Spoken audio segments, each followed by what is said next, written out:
बिस्मिल्लाहिर्रहमानिर्रहीम अस्सलाम वालेकुम।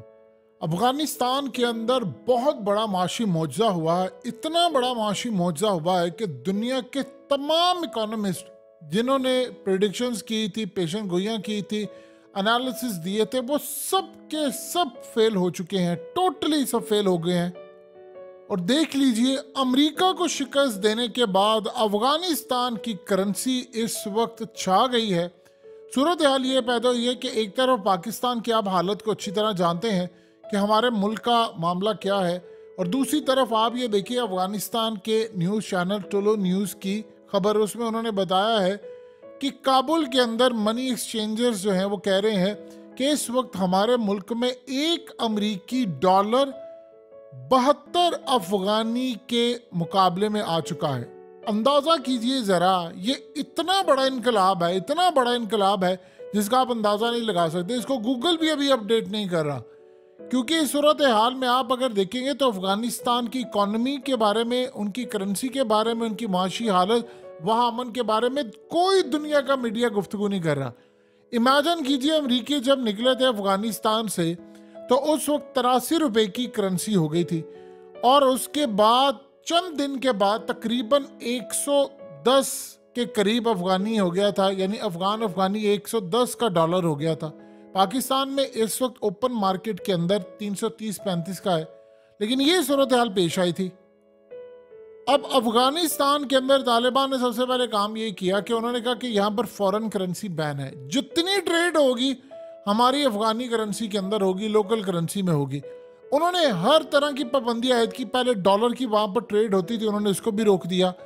आप सोचिए जरा, उनके 10 अरब डॉलर अमेरिका ने जब्त किए हुए और वो उनको दे नहीं रहे। वो कह रहे हैं हमने आपको पैसा नहीं देना। उसके बावजूद उन्होंने कहा कि हमने अपने सतह पर, ना उन्होंने IMF का एक धेला देना है, ना IMF के पैसे उन्होंने देने हैं, ना उन्होंने वर्ल्ड बैंक के देने हैं, ना उन्होंने किसी बैंक के देने हैं। उन पर कोई कर्जा नहीं है, किसी तरह का कोई कर्जा नहीं है। और बजट जितना वो पेश करें, कोई बजट खसारे में नहीं है। उन्होंने काम ये किया कि तेल खरीदने के लिए किसी मुल्क को देने की बजाय उन्होंने ईरान को कहा कि आप हमें तेल दें। वहाँ से वो सस्ता तरीन तेल लेते हैं और अपनी अवाम को देते हैं। उन्होंने उसके बाद अवाम के लिए हर तरह के दरवाजे खोले, और आप देखिए कि अमरीकी डॉलर जो 110 के ऊपर चला गया था, अब वो गिरते गिरते गिरते गिरते 72 अफगानी का हो गया है। यानी ये इतनी बड़ी छलांग है, इतनी बड़ी छलांग है कि उधर से अफगानिस्तान के अंदर जो ऑयल निकला है वो इस्तेमाल करना शुरू कर दिए। जैसे ही ये ऑयल इस लेवल का हो जाएगा पेट्रोल के, वो पूरी दुनिया को एक्सपोर्ट करना शुरू कर देंगे। तो ये तो आप अंदाज़ा नहीं उसका लगा सकते कि एक अफगानी जो गिरता गिरता ये तो तकरीबन 20-25 रुपए का हो जाएगा, और शायद उससे भी ज़्यादा, क्योंकि ना तो वो कोई चीज़ ऐसी ले रहे। और आप देख लें कि हम ये कहते हैं कि जी वो पाकिस्तान के अंदर वो देखो ना, सारे डॉलर जो अफगानिस्तान स्मगल हो रहे हैं वो जी फलाना जा रहे हैं, और भाई कर रहे हैं तो रोकना किसने था? पहली तो बात है, हमारे यहाँ से सारा पैसा जो है वो बाहर मुंतकिल होता है, तो हम सारा कुछ थोप थाप कर लगा देते हैं कि जी अफगानिस्तान जा रहा है। अगर अफगानिस्तान भी जा रहा है तो उसको रोकना किसने है? आप अंदाज़ा करें, जितने मईशत के एक्सपर्ट थे उन्होंने कहा था अफगानिस्तान में खाना जंगी हो जाएगी, ये तो सड़कों पर आ जाएंगे, ये बैंकरप्ट हो जाएंगे, उनका कोई बजट खसारे से बगैर नहीं होगा। अफगानिस्तान में तो इनकलाब बर्पा हो गया, और कोई दुनिया की मईशत जो है वो इस लेवल की इस वक्त नहीं जा रही। आप ये देखें कि उन्होंने सूद को ख़त्म करना शुरू किया, अमेरिका को शिकस्त दी। उन्होंने कहा ठीक है, भाड़ में जाए अमेरिका, जो मर्जी करे। उन्होंने कहा कि हम पर पाबंदियाँ हैं, जो मर्जी हो रहे रखनी है, पाबंदियाँ रखो। बड़ी उन्होंने कोशिश की। उन्होंने अफगानिस्तान को आगे ले जाने का फैसला किया। ईरान से वो पेट्रोल ले रहे हैं, गैस पाइपलाइन प्रोजेक्ट्स उनके चल रहे हैं। उसके अलावा चाइना के साथ इन्वेस्टमेंट का खेल उन्होंने शुरू किया है। जब ये इन्वेस्टमेंट मजीद बढ़ती रहेगी तो उनका तो एक अफगानी 25-30 रुपए का हो जाएगा डॉलर के मुकाबले में, और वो बढ़ता बढ़ता बढ़ता बढ़ता इस लेवल पर आ जाएगा कि आप ये देखिए कि हर तरह के उनके पास एक भी, आप देख लीजिए, कोई समंदरी रास्ता नहीं है, लेकिन वो दुनिया से ट्रेड भी कर रहे हैं, दुनिया से हर तरह का माल भी कर रहे हैं। अपने जो ड्राई फ्रूट्स हैं वो चाइना भी भिजवा रहे हैं, जो चीज़ें हैं वो कर रहे हैं। चाइनीज़ को उन्होंने वहाँ पर बुलाया और उन्होंने अमन कायम कर दिया अफगानिस्तान के अंदर। इस पर कोई आकर मीडिया इंटरनेशनल सतह पर बात नहीं करेगा कि भाई उनकी जो करेंसी थी वो तो ज़मीन बोस हो जानी चाहिए थी, लेकिन उन्होंने काम ये किया कि उनकी करेंसी जो है वो देख ले आसमान पर जा रही है। सोचिए अभी उनके पास एक्सपोर्ट करने के लिए कुछ नहीं। सबसे बड़ी बात क्या है कि उन्होंने ना आईएमएफ का कोई पैसा देना है, ना वो कर्ज दुनिया से ले रहे हैं, बल्कि वो दुनिया को कह रहे हैं कि आप इन्वेस्टमेंट करें, आप आए फलाना करें। 72 का अफगानी हो गया है। अब जब इस सारी सूरत हाल के अंदर वो इसी स्पीड से इसी लेवल से काम करते रहे तो आप देखिएगा एक टाइम के ऊपर उनकी करेंसी कहाँ से कहाँ पहुँच जाएगी। और आप देखिए हमें ये कहा जाता है कि अफगानिस्तान के अंदर चीज़ें जा रही हैं, माल जा रहा है, चीनी जा रही है, फलाना जा रहा है, तो भाई रोक लो ना, फिर तुम जा रहा है ना तो रोक लो उसको फिर। तो इस सूरत हाल के अंदर हम रोक क्यों नहीं रहे उसको। अब असल में वहाँ पर ये सिलसिला शुरू हुआ है कि आहिस्ता आहिस्ता जो अमन कायम हुआ है दुनिया की। आप ये देखें ये जितने सारे इकोनॉमिक एक्सपर्ट थे उनको कहे अगर अफगानिस्तान के अंदर आपने तो एड बंद कर दिए, अमेरिका ने एड बंद कर दी, पैसा बंद कर दिया, डॉलर्स बंद कर दिए, टूरिस्ट वहाँ पर नहीं आते, टूरिज्म बंद कर दी, तमाम चीज़ें बंद कर दी, उसके बावजूद उनका बजट खसारा नहीं है। वो अफगानिस्तान के में उन्होंने इतना टैक्स आयद नहीं किया क्योंकि उन्होंने करप्शन ख़त्म की।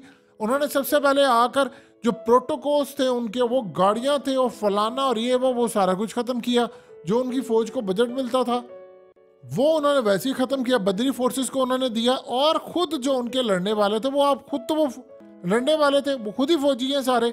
उन्होंने वो लिबास, वो प्रोटोकॉल, वो चीज़ें, वो पैकेजेस, वो सारा कुछ उन्होंने ख़त्म कर दिया। और करते करते वो इस लेवल पर पहुंच गए हैं कि उन्होंने अपने अखराजात कम किए तो वो जो टैक्स वहाँ से कलेक्ट होता है उसमें लोगों की ज़िंदगी बेहतर है और उन्होंने ऐसे ऐसे उनको आगे ले जाना शुरू कर दिया है। अब आप देखिए सिंपल सा फॉर्मूला ये है कि उन्होंने दुनिया में किसी का कर्ज नहीं देना। ये बड़ी अजीबोगरीब बात है कि उन्होंने किसी का कर्ज नहीं देना। और सबसे बड़ी बात यह है कि थोड़ा सा उनका सिर्फ तेल और वो चीज़ें, आप देखिए कि इस वक्त वो अपनी चीज़ें निकाले, ड्रिलिंग करें, एक्सट्रैक्ट करें, सारा कुछ करें। ये थोड़े अर्से बाद जब वो उस लेवल पर पहुंच जाएगी कि वो दुनिया को एक्सपोर्ट करेंगे तो सबसे बड़ा मुल्क सामने आएगा चाइना।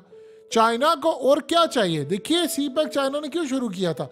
वो ये चाहते थे कि जो मुझे तेल मिलता है वो मुझे यहाँ से तेल मिले, मैं जो इतना लंबा चक्कर काट के ऊपर से आता हूँ मुझे यहाँ से मिले, गवादर में आकर ऑयल रिफाइनरी के ऊपर सारा कुछ करूँ, वहाँ से ऑयल रिफाइन करके सीधा चाइना पहुँचाऊँ। अगर यहाँ से उनको तेल इस मिकदार में मिल जाता वो सीधा वखान कॉरिडोर से चाइना की तरफ जाएगा और शॉर्टेस्ट तरीन डिस्टेंस है। चाइनीज खुद वहाँ पर है, खुद करेंगे और सारा तेल वो पहुँचाएंगे जाकर चाइना के अंदर।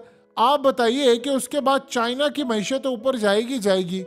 इनके लिए कितना फ़ायदा हो जाएगा कि दुनिया का सबसे बड़ा जो बायर है तेल का, भारत के पहले जो आता है, भारत उसके बाद है, तो वो तो चाइना है। तो चाइना अगर उनका बड़ा बायर बन जाएगा तो आप बताइए उनको और क्या चाहिए। वो तो अरबों रुपया वहाँ लगाएंगे, अरबों डॉलर्स की इन्वेस्टमेंट करेंगे।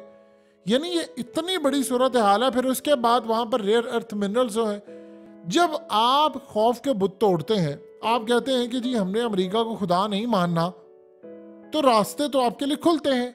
अब आप बताइए कि वहाँ पर इलेक्ट्रिसिटी की कीमत सस्ती, वहाँ आटा सस्ता, चीनी सस्ती, वहाँ टमाटर सस्ता, सारी चीज़ें सस्ती, तो पाकिस्तान की सूरत हाल क्या है।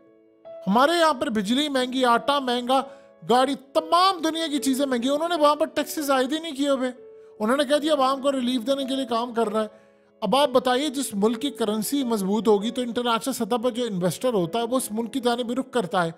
जिस मुल्क के अंदर स्टेबल करेंसी होती है वो उस जगह जाते हैं। अभी तो उन्होंने, आप देखिए कि जितने बड़े बड़े, वो जी फलानी यूनिवर्सिटी से पढ़ा, उसके पास ये डिग्री है, उसने इतने मुल्कों में काम किया, वो IMF के साथ काम कर रहा है, वो वर्ल्ड बैंक के साथ कर रहा है, वो फलाना, वो सारे फेल हो गए, लेकिन उनके अभी तक ये काम नहीं किया। आप सोचिए इन्होंने कहा था कि 200-250 तक चला जाएगा अफगानी, वो गिरता गिरता 72 पर आ गया।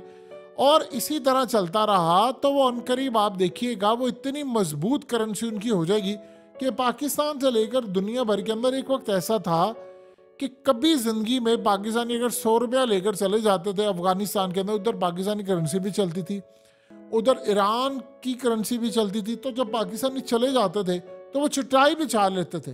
वो इतना खुश होते कि इनके पास पैसे हैं, वो आ गए। अब आप देख लीजिए उनका अफगान जो है वो पाकिस्तान के मुकाबले में कितना स्ट्रांग है। 72 रुपये का, इतना तो आप देखिए भारत का डॉलर के मुकाबले में जो रुपया है वो 82 रुपये का है। और बांग्लादेश को आप देख लें, उनका 108 रुपये के करीब है, इनका देख ले 72 तक चला गया है। तो इस सारी सूरत हाल में ये मयाशी जो इनकलाब है वो इतना ज़बरदस्त बरपा हुआ है। लेकिन अफसोस का मकाम ये है कि इंटरनेशनल सतह के ऊपर किसी ने इनको पूछा नहीं, किसी ने इस पर डॉक्यूमेंट्री नहीं बनाई कि आपके मुल्क में चीज़ें कैसे हुई, कैसे मामला हुआ। अब इस सारी सूरत हाल के अंदर जब वो बनाएंगे तो उनको पता चलेगा कि उन्होंने सूद को ख़त्म किया और उनके लिए बरकतें नाजिल हुई हैं।